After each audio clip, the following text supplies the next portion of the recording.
scanning around the room to show there are no notes present.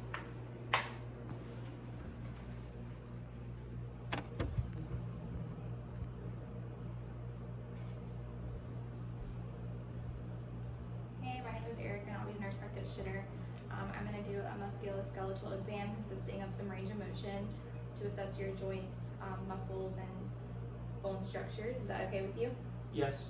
Okay, I'll let you know what I'm doing as I'm doing it, and please let me know if you have any pain or discomfort with any of the maneuvers.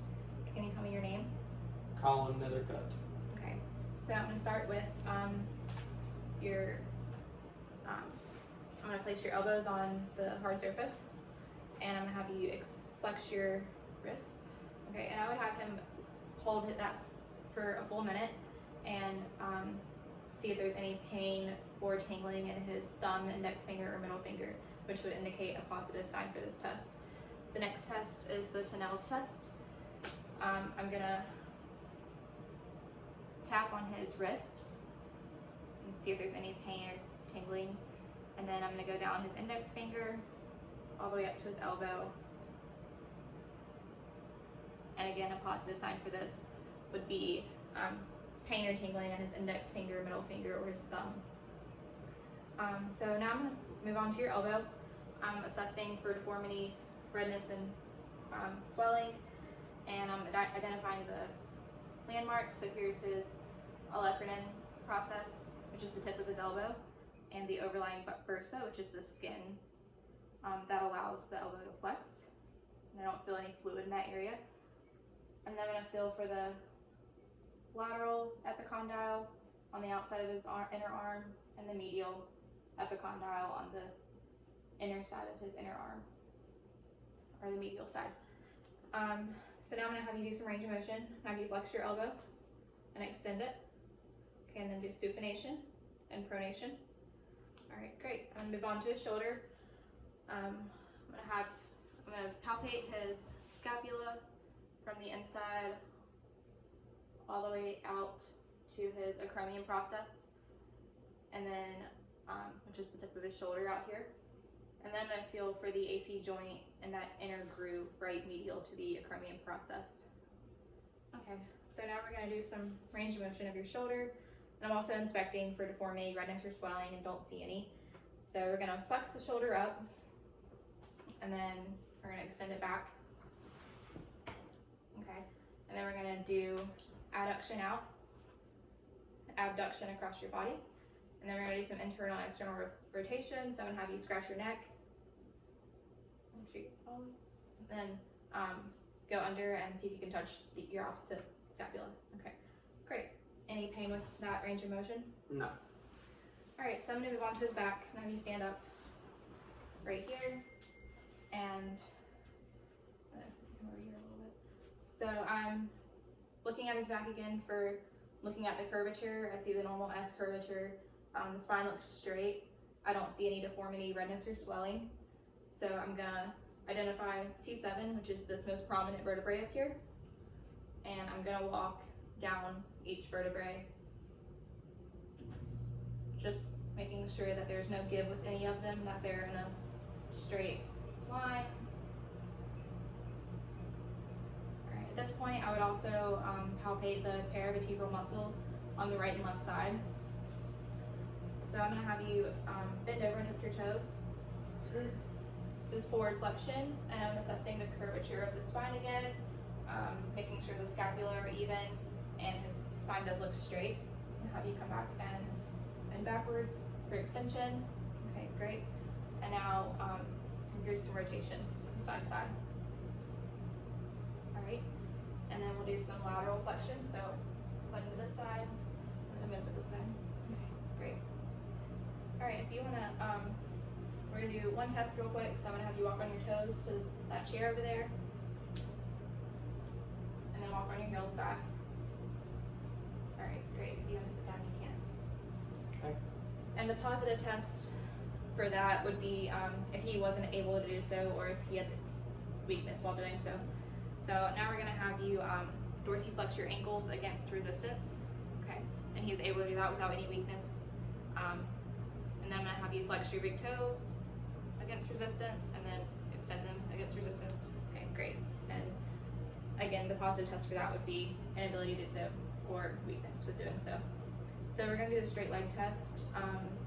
This is to test for sciatica, and I'm going to lift your leg up. Please like you have any pain or discomfort. No. Okay.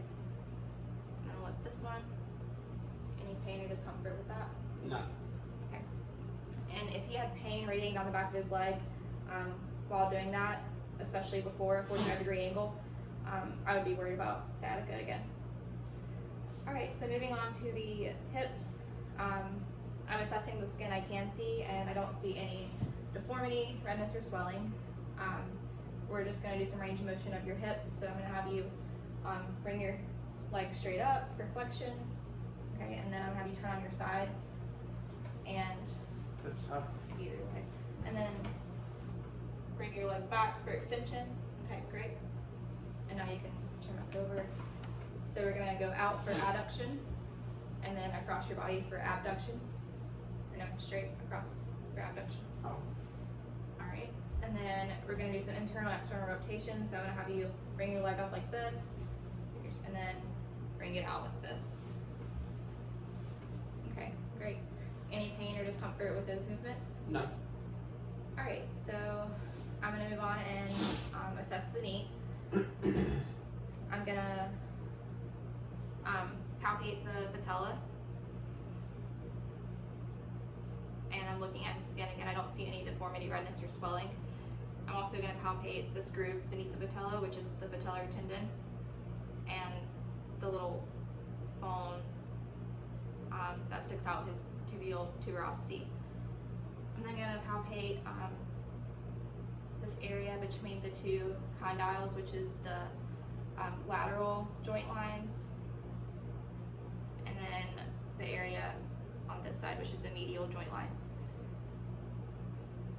Okay. I'm also going to feel his bursa. I would feel for any like fluid filled or like a ball-like structure, which would be a Baker's cyst, and I did not feel that. So now we're going to do a few more tests of your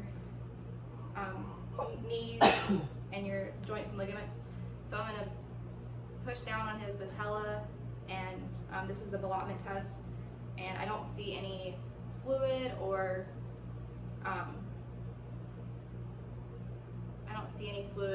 in the surrounding area, and it feels like a hard structure, so the ballottement test was good. If there was fluid in the area, it would be positive. So now I'm going to do the varus and valgus stress test. This stresses the collateral ligaments. So I'm going to start with the varus, and I'm going to apply pressure medially and on his knee and laterally on his ankle. And while I'm doing this, I would feel for any give or pain, and that stresses the lateral collateral ligament. And then I'm going to do the opposite, so I'm going to apply pressure laterally to his knee and medially to his ankle, and feel for any give or pain, and that stresses the medial collateral ligament. At this point, we're going to do some tests for your ACL and PCL. So I'm going to have you bend your knee, and I'm going to sit on your foot. Okay. So for the anterior drawer test, I'm going to place my fingers back here in his fossa and the radial portion of my thumb on his tibial and fibular condyles, and I'm going to pull towards me like I'm opening a drawer. And this is to see if there's any laxity or if his bones give. And then I'm going to do the posterior drawer test, which is the same thing, but I'm going to push inwards and pull up on the fossa and see if there's any laxity or give with that. And there does not seem to be any. The last test for the ACL, I'm going to have you bend your leg again and kind of hold it up for me.